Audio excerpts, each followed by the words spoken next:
Demak, qisqacha qoidalar tushuntirib o'tildi. Asosiy jang esa boshlanish arafasida. Ha do'stlar, ushbu qarama-qarshilik 80 kilogramm vazn toifasida bo'lib o'tadi. Bilasiz, Hotanbek Boynazarov yarim o'rta vazn toifasi 77,1 kilogrammda faoliyat olib boradi.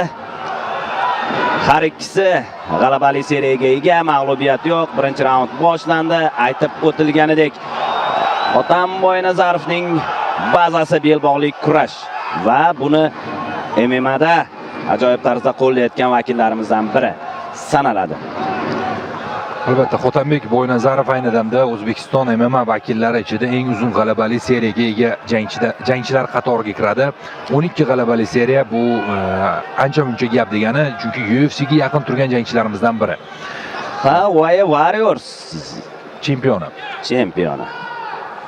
Magomed Habib Ramazanov esa yaxshi qo'l, aniq. 5 g'alabali seriya qayd etgan Magomed Habib. Barcha g'alabalari muddatdan avval, 4 ta g'alabasi birinchi raundning o'zidayoq, umuman hakamlar qarorigacha jang qilmagan bu jangchi. Demak, bugun testdan o'tishi mumkin yoki mana o'zining belbog'lik kurashini ko'rsatib qo'ydi mana do'stlar. Demak, birinchi urinishdayoq takedown amalga oshyapti. Ha do'stlar. Mana bunday vaziyatda ajoyib foydalanadi Hotam Boynazarov. Panjarani ushlamaslikni aytdi referi.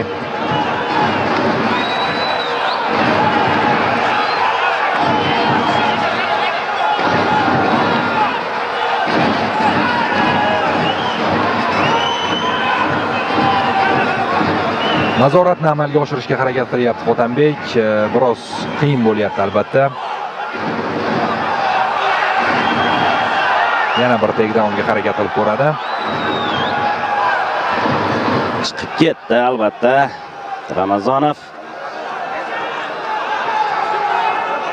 Hotanbek Boynazarov Hamza Chimayevning sparring partnyor hisoblanadi. Buni ham eslatib o'tamiz.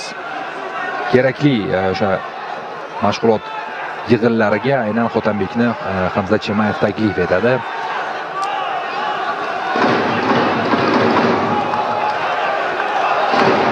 Ehtiyot bo'lish kerak. Yaxshi. Navbatdagi takedown amalga oshish arafasida bo'ynini berib qo'ymaslik kerak.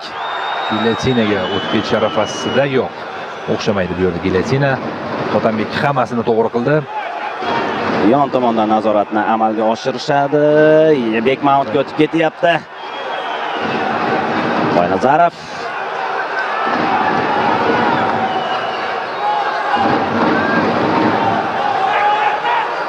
qulatyapti raqibni. Boynazarov lekin ushlab turish oson bo'lmayapti. Shuncha chandiqni ko'ryapmiz Magomed Habibning tanasida. Juda kuchli tizza zarbalari. O'sha Warriors chempionlik kamari uchun jangda ozarbayjonlik Tohir Abdullayev bilan ham jang xuddi shu ssenariy ostida kechgan edi do'stlar. Hotam Boynazarovning birinchi murabbiyi Azizbek Mirkomilov hisoblanadi. Hozirda Nurullo Mirzayev qo'l ostida mashg'ulotlar olib boradi. Shuningdek, Taka MMA Fit zalida Husan Majlimov qo'l ostida ham tayyorgarlik olib boradi do'stlar. Klinch holatida tizza zarbalarini yo'llayapti Hotanbek.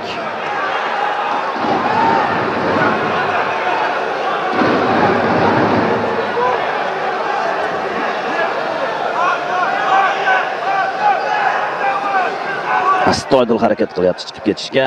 Ramazonov yaxshi nazoratni amalga oshiryapti. Boynazarov umuman olganda Boynazarovlar polvonlar sulolasi sanaladi. Bekmount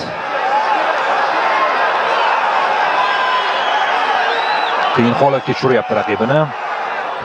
Hotanbek. Zarbalar kerak, mana shunday zarbalar.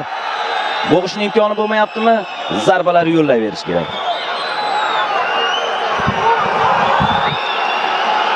Ha do'stlar, ha! davom etmoqda. Ketma-ket zarbalar bilan Boynazarov so'nggi 10 soniya biroz vaqt yetmayapti-da. Referi ham o'zi aktivlik so'radi raqibdan. Bo'lmasa jangni to'xtataman dedi. Va shu tariqa birinchi raund o'z poyoniga yetyapti. Ustunlik Hotam Boynazarov tarafida. Og'ir jang bo'lyapti dog'istonlik jangchi uchun.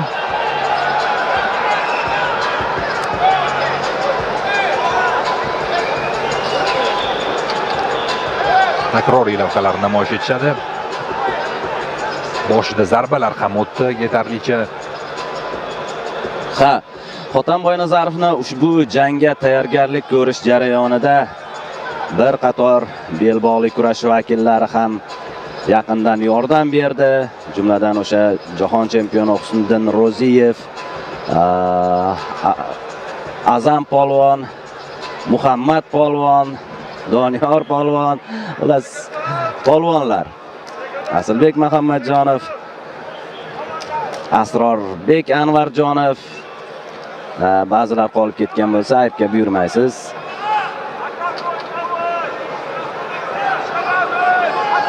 Demak, ikkinchi raund boshlanmoqda do'stlar. Eslatib o'taman, bu jang asosiy jang bo'lgani uchun 5 raund bo'lib o'tadi. Va haftadan 5 raundgacha cho'ziladimi degan savol ham uyg'onib qoldi birinchi raundni ko'rib. Ertaroq tugay qolsin, albatta. Otambek Boynazarov g'alabani ertaroq nishonlasin deb umid qilamiz.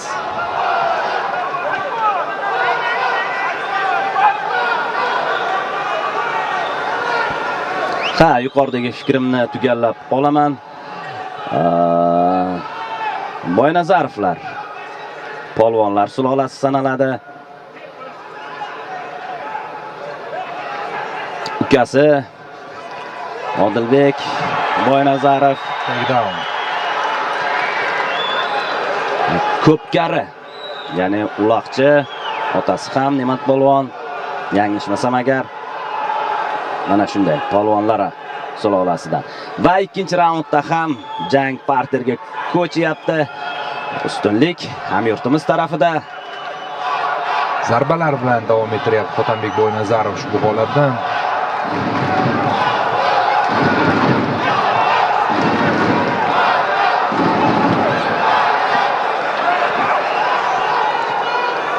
Ajoyib. Back mount. Mana endi vaqt ko'proq. Mana endi hali to'liq o'ta olmadi oyog'i.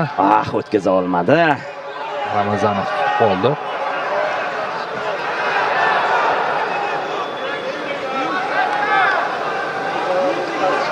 Yaxshi. Kerak mana shunday hammer fistlar. Yo'q, bermaydi.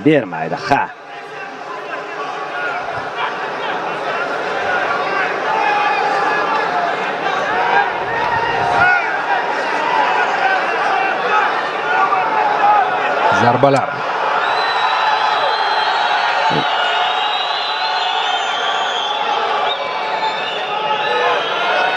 Hozir pozitsiyani yaxshilashga Kimurami?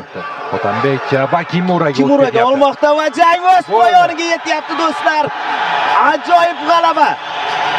Otambek Boynazarov muddatidan oldin Kimura bilan jangni o'z yakuniga yetkazyapti. Do'stlar, albatta ushbu ajoyib g'alaba bilan tabriklaymiz barchani. Eng qizig'i, raqib taslim bo'lish belgisini bermagan ekan va norozi bo'ldi referidan hozir jangni to'xtatgani uchun. Referi esa menimcha qulog'iga "Men seni sog'lig'ingni o'yladim" deb qo'ygan bo'lsa ajab emas. Do'stlar, mana takroriy lavha kuzatamiz. Qani? Mana Kimuraga o'tib ketayotgan bir palla. Kimura mana baqirgan ekan. Baqirgan, lekin mana norozilik bildirgan, hozir ko'rasiz. Taslim bo'lmagani uchun, aynan taslim bo'lish belgisini bermagani uchun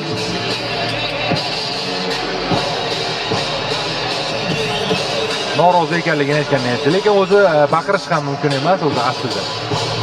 Referi istalgan vaqtda jangni to'xtatishi mumkin. Nima bo'lganda ham 13-g'alabali seriya va 13-si yana bir mag'lubiyatsiz jangchi ustidan bo'ldi. Bu albatta oddiy g'alabadan ko'ra ming chandon yaxshiroq. Ha do'stlar, Mangu Ligasining ilk turniri mana shunday yuqori notada yakunlanyapti do'stlar. Markaziy jang Hotamboy Nazarov g'alabali seriya davom etadi. Navbatdagi jangi esa albatta okean ortida Amerika Qo'shma Shtatlarida UFC'da bo'lishini istardik. Bunga u juda ham yaqin.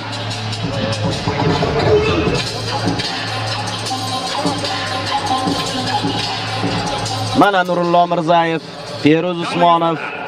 Markaziy jang g'olibi, победитель главного boya вечера O'zbekiston Andijon Hotabek Boynazarov.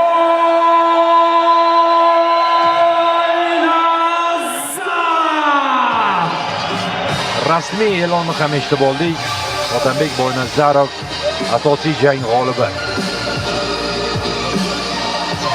Mana raqib